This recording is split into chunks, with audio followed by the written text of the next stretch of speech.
Assalamualaikum warahmatullahi wabarakatuh. Alhamdulillah rabbil alamin wassalatu wassalamu ala asyrafil anbiya'i wal mursalin sayyidina Muhammadin wa ala alihi washabihi ajma'in. Selamat jumpa lagi sahabat-sahabat dan teman-teman semua dalam program kita membincangkan hukum-hukum tajwid yang terdapat dalam juzuk yang ke-14. Kita masih bercerita tentang surah yang ke-15.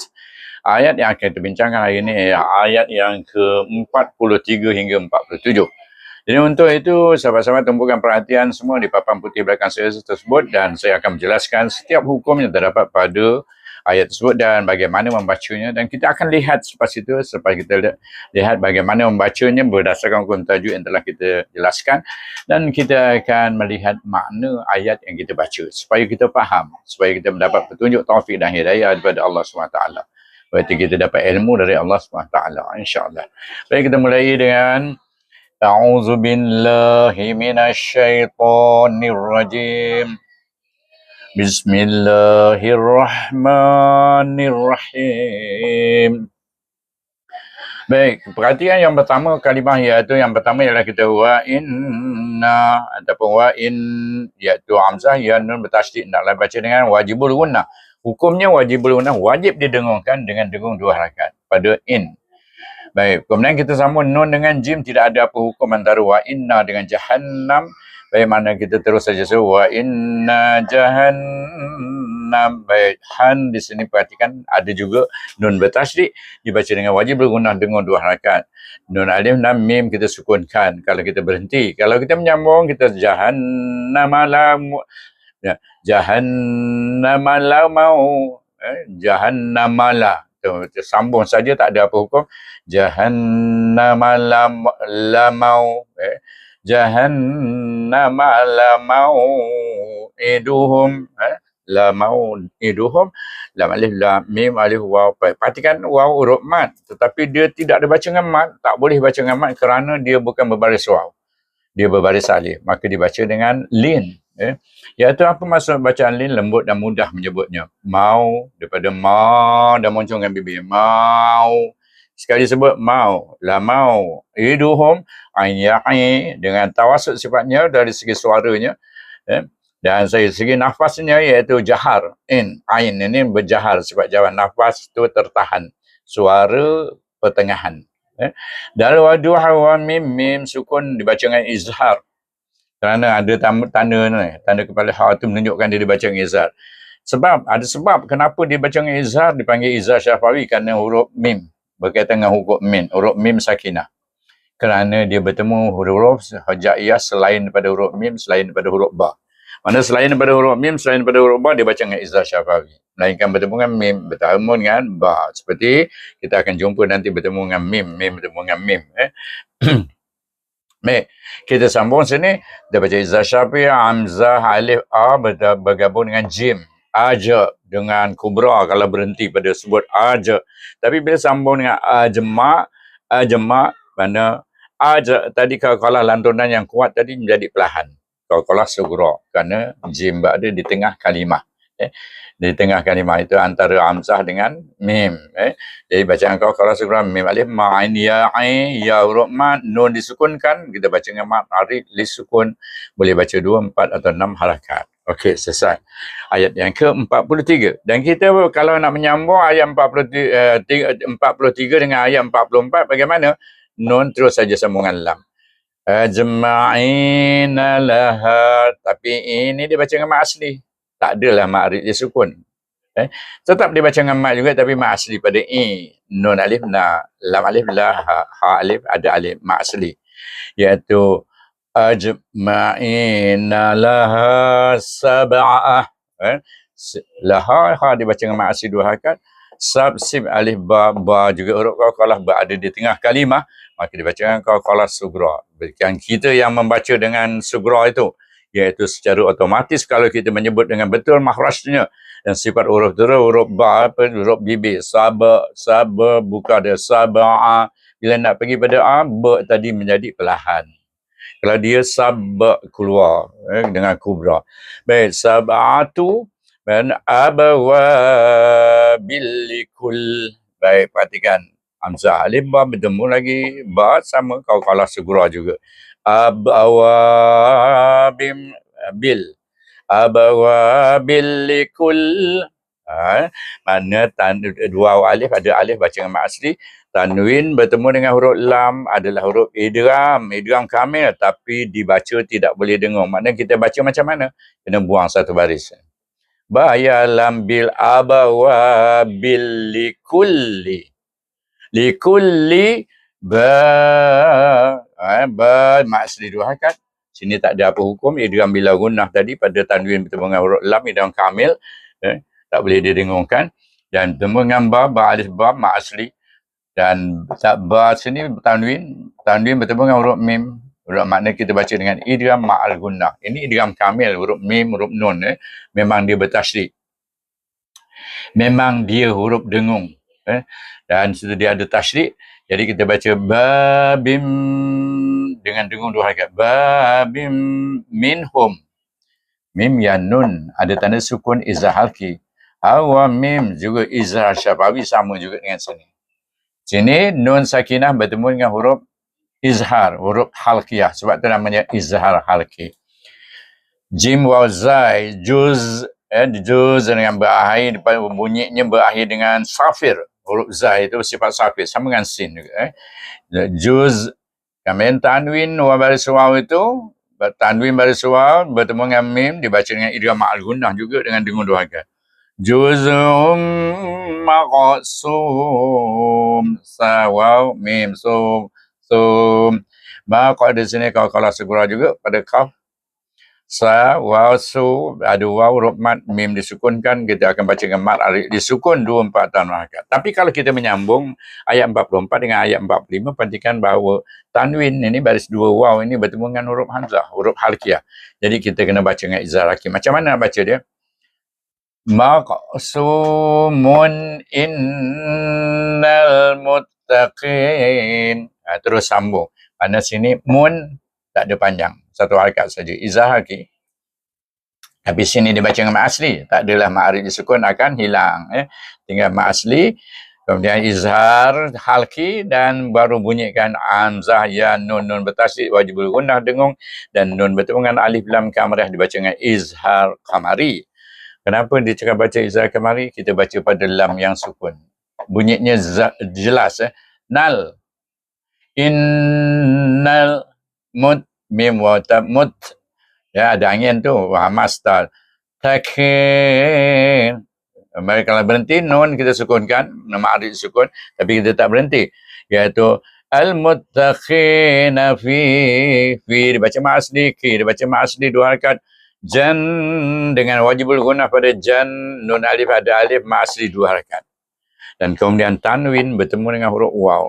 Huruf waw adalah huruf idgham, tetapi dia adalah idgham nakis kerana waw itu bukan huruf dengung.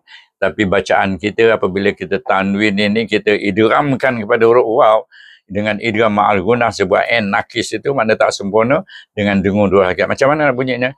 Jannatiu tiu ta ya waw tiu tapi didengungkan pada waw. Nampak? Dia bukan huruf dengung tapi didengungkan pada waw. Tiu waw yun. Kita baca dengan ma'arif sukun apabila kita berhenti pada ayat yang ke-44 itu. Tetapi kalau kita menyambung, tanwin bertemu dengan hamzah wasal. Nampak? Kalau kita menyambung, ayat 45 dengan 46 bermula dengan hamzah wasal. Bila tanwin bertemu dengan hamzah wasal, mesti kita tukarkan dia. Sebab itu tanwin itu baris dia selari. Macam bacaan izhar. Sebab kita bunyi ni. Satu harakat saja. Ni ada nun ya ditambah nun iwat di sini. Kalau kita wasal, ingat tu kalau wasal mesti tambah nun iwat. Jadi bunyinya wa uyuninid khulu, iaitu nun ya dal huruf qalqalah. Qalqalah sugurakan dia. Khulu ha lu dengan ha dibaca dengan mat asli pada lu dan ha. Itu satu kalimah. Kemudian masuklah dalam syurga tu dengan apa? Bisalam, dengan sejahtera. Baik. Dan amin, aminin mana aman, sejahtera dan aman. Baik. Ya bi. Sini ha dengan lu tadi baca mat asli dua harakat. Bi sa lam alif ada alif mat asli dua harakat. Tanwin bertemu dengan huruf izhar halqi kena. Bisalamin aminin. Ma'rif disukun pada nun. Kalau sambung tak ada apa-apa. Nak sambung boleh aminina wa naza'na. Aminina wa naza'na. Jadi kita sambung saja, tak ada hukum situ. Okey. Cuma di sini kena tukarlah, kena baca dengan mad asli. Mad sukun tak ada. Kerana nun kita dah bariskan. Wa naza'na. Okay. Wa naza'na pula, perhatikan pada nun alif ada alif mad asli. Ma pun ada mad asli. Fi pun ada mad asli. Iaitu selepas alif ada baris alif. Sebab alif ada baris alif. Lepas fa baris ya ada huruf ya. Wa naza'na ma fi sudurihim. Dal wawdu pun dibaca dengan mad asli. Selepas waw, baris waw terdapat huruf waw. Rihim, ra dibaca dengan nipis. Ri. Iaitu bila walaupun dia duduk lidah kita dekat sana maras depan lam sana, ra, tapi kita bunyi ri baris daripada sana baris maras mesti daripada maras ra. Ri rapat gigi, turun bibir bawah, turun rahang sikit. Baik, sudurim dan nipis bunyinya. Sudurihim mim bertemu dengan mim. Kali ini barulah. Iaitu kalau kita tengok sama huruf, sama mahraj, sama sifat, maknanya kita akan guna idgham mutamasil lain saghir. Tetapi ini berkaitan dengan hukum mim sakinah. Dia mempunyai hukum tersendiri. Dia juga dikenal dengan nama hukum idgham syafawi, dibaca dengan dengung dua harakat. Kerana mim huruf dengung. Ataupun nama lain idgham mislain saghir. Dia tak guna idgham mutamasil lain saghir. Dia guna idgham mislain saghir. Nak bezakan hukum mim sakinah. Padahal dia sama saja dengan idgham mutamasil lain saghir. Iaitu huruf mimnya sama kan. Jadi mim ni baca macam mana baca? Sudurihim min. Mim ya nun bertemu dengan huruf halqiyah. Iza halqikan dia. Iaitu huruf halqum. Ya, ujung halqum. Wa in ya lam ghil lin. Baik, tanwin. Bertemu dengan hamzah lagi. Baca dengan iza halqi juga. Min ghil lin ikhwana. Baik, kalau berhenti ikhwana, kita jadikan dia mad iwad lah, tanwin kan. Oleh sini pada ikhwa, wa ada alif ada mad asli dua harakat. Tanwin bertemu dengan ain izah halqi kan. Ikhwanan ala la dibaca dengan mad asli dua harakat. Sururim, tanwin bertemu dengan min, baca dengan idgham al gunnah dengung dua harakat. Mutaqa dibaca dengan mad asli mutaqa dengan tebal mengangkat pangkal lidah. Bilin, mutaqabilin. Okey, selesai. Baik, kita baca sama-sama dengan mad arid li sukun 2 4 dan 6 harakat. A'udzu billahi minasyaitonir rajim. Bismillahirrahmanirrahim. Tarik nafas panjang-panjang. Wa inna jahannama lamaw'iduhum ajma'in. Laha sab'atu abwabi likulli babim minhum juz'un maqsum.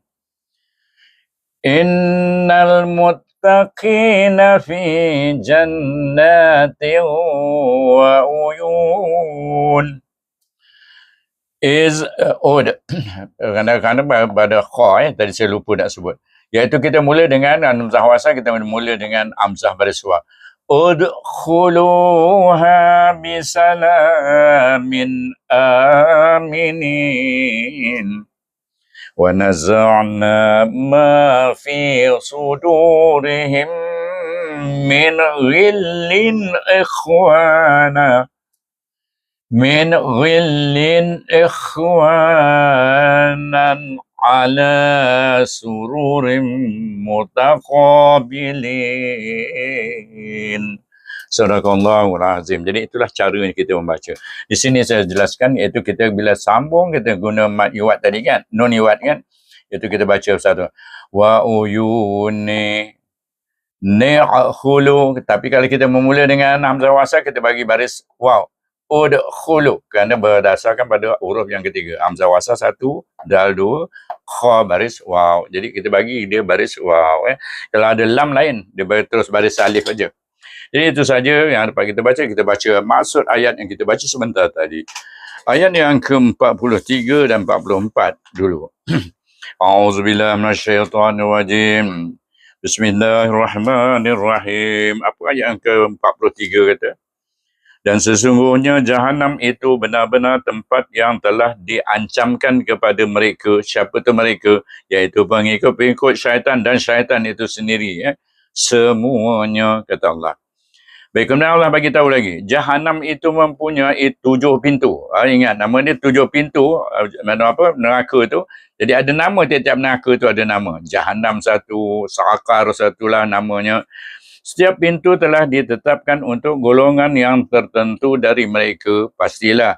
Iaitu Iblis mestilah dia duduk yang tempat paling panas sekali kan. Dalam neraka. Baik, kemudian maksud ayat yang ke berapa dia? 44, 45, 46. Tadi 43, 44 dah selesai. 45, 46, 47. Baik, saya bacakan maksud ayat. Sesungguhnya orang tadi habis selesai tentang orang yang menderhaka kepada Allah SWT bersama-sama iblis, bersama syaitan tadi. Sesungguhnya orang-orang yang bertakwa itu berada dalam syurga, iaitu dalam syurga tu ada taman-taman dan berdekatan mata, iaitu antara satu dengan lain tu dekat-dekat, bukan jauh-jauh duduk. Iaitu terdapat pula berdekatan dengan dia ada mata air, mata air yang boleh kita minum. Baik, ayat yang ke-46 pula dikatakan kepada mereka, dikatakan oleh penduduk syurga, yang menjaga syurga dan tentulah daripada Allah SWT dan malaikatnya, masuklah ke dalamnya dengan selamat sejahtera lagi aman. Bisalamin, apa tadi Bisalamin aminin, iaitu sejahtera dan aman. Dan kemudian kita, apa lagi ayat yang ke-47 yang terakhir, dan kami lenyapkan segala rasa dendam dalam hati. Tak ada rasa dendam-dendam dah. Tak ada rasa cemburu-cemburu yang ada di dalam hati mereka, sedang mereka merasa bersaudara, duduk berhadap-hadapan di atas permaidani. Jangan kita bayangkan permaidani dalam dunia ni. Permaidani akhirat lain. Sungai di akhirat juga lain dengan sungai-sungai kita. Sungai kita macam-macam rupa ada. Yang keruh ada, yang baru ni di mana tu? Di Kashmir. Baru sungai. Sungai juga, tapi sungai lumpur, turun lumpur. Nak minum pun tak boleh, nak mandi pun tak boleh. Jadi dengan itu saya sudahi dengan wabillahi taufiq wal hidayah. Wassalamualaikum warahmatullahi wabarakatuh. Selamat berjumpa lagi dalam siri yang berikutnya insya-Allah.